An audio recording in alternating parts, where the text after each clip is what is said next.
नमस्कार। गुरु मंत्र YouTube channel में आपका स्वागत है। दोस्तों, आज हम चर्चा करेंगे भारत के संविधान के संबंध में, और संविधान के संबंध में मैं आपके पास कुछ प्रश्नोत्तरी के संबंध में कुछ प्रश्न लेकर आया हूं। आज हम उन पर थोड़ी चर्चा करेंगे। दोस्तों, हमारा पहला प्रश्न है, संविधान के किस अनुच्छेद में भारत के संविधान का संक्षिप्त नाम उल्लेखित किया गया। दोस्तों, कहने का तात्पर्य यहाँ पर यह है कि भारत का जो संविधान है उसका संवैधानिक रूप से जो नाम उल्लेखित है, जिसे हम कहते हैं भारत का संविधान, वह नाम संविधान के किस आर्टिकल में उल्लेखित है। ऑप्शन नंबर 1 अनुच्छेद 395, अनुच्छेद 393, अनुच्छेद 394 और अनुच्छेद 390। दोस्तों, इस प्रश्न का जवाब है आपके अनुच्छेद 393 यानी कि बी ऑप्शन। आर्टिकल 393 में लिखा हुआ है कि भारत के संविधान का संक्षिप्त नाम भारत का संविधान होगा, ऐसा वहाँ पर उल्लेखित किया गया है।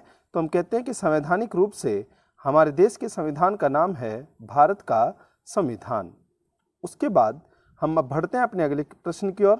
दोस्तों, हमारा अगला जो प्रश्न है वह है कि संविधान सभा में डॉक्टर भीमराव अंबेडकर का चुनाव क्षेत्र कौन सा रहा।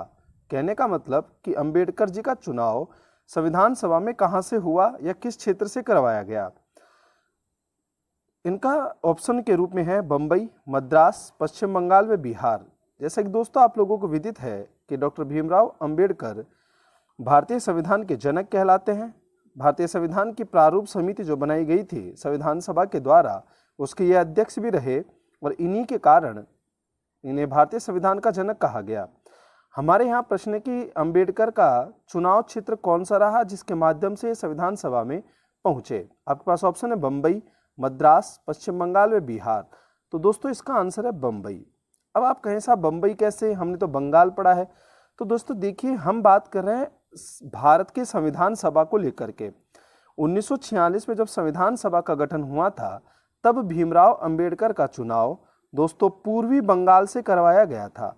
लेकिन जब भारत का विभाजन हो गया तो इनका निर्वाचन क्षेत्र जो था दोस्तों वो आपके कौन सा रहा, बंबई। इसलिए हमने कहा कि इनका निर्वाचन क्षेत्र जो रहा वो कौन सा रहा, बंबई रहा। अगले क्वेश्चन की जब हम बात करते हैं दोस्तों, तो हमारे अगला प्रश्न है, संविधान सभा में सबसे ज्यादा सदस्य किस प्रांत से थे। देखिए, जब संविधान सभा के गठन की बात हुई थी तब हमारे यहाँ 11 प्रांत थे। उन प्रांतों में से यहाँ प्रश्न पूछा गया कि सबसे ज्यादा किस प्रांत से सदस्य थे। जैसे मैं आपसे कहूँ कि आज वर्तमान में लोकसभा में सबसे ज्यादा सदस्य किस प्रांत से आते हैं, तो हमारा जवाब होगा उत्तर प्रदेश। उसी भांति यहाँ पर भी आंसर की बात हम करेंगे। तो दोस्तों, सबसे ज्यादा जो सदस्य हैं वो आपके हैं संयुक्त प्रांत से, जिनकी संख्या थी यहाँ पर 55।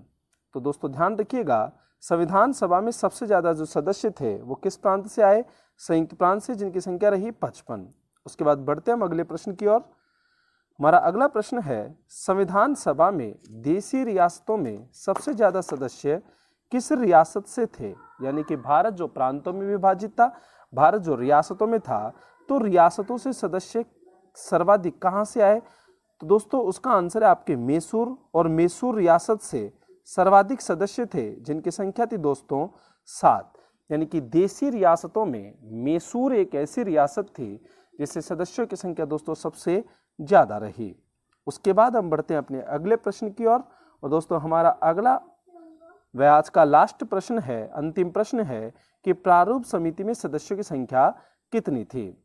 तो दोस्तों यहाँ प्रारूप समिति जिसके हम कहें कि साहब गठन 29 अगस्त 1947 को हुआ, जिसके अध्यक्ष डॉक्टर भीमराव अंबेडकर जी थे। तो अंबेडकर के अतिरिक्त दोस्तों यदि हम बात करते हैं तो यहाँ सदस्यों की संख्या हो गई 1 + 6, यानी कि टोटल यहाँ पूछा गया है प्रारूप समिति के सदस्यों की संख्या कितनी है। तो दोस्तों यहाँ पूरी सदस्य संख्या जो हो गई वो आपकी कितनी हो गई, 7। क्लियर बात यहाँ तक का। इसके आगे की बात दोस्तों हम करेंगे हमारे अगले वीडियो में।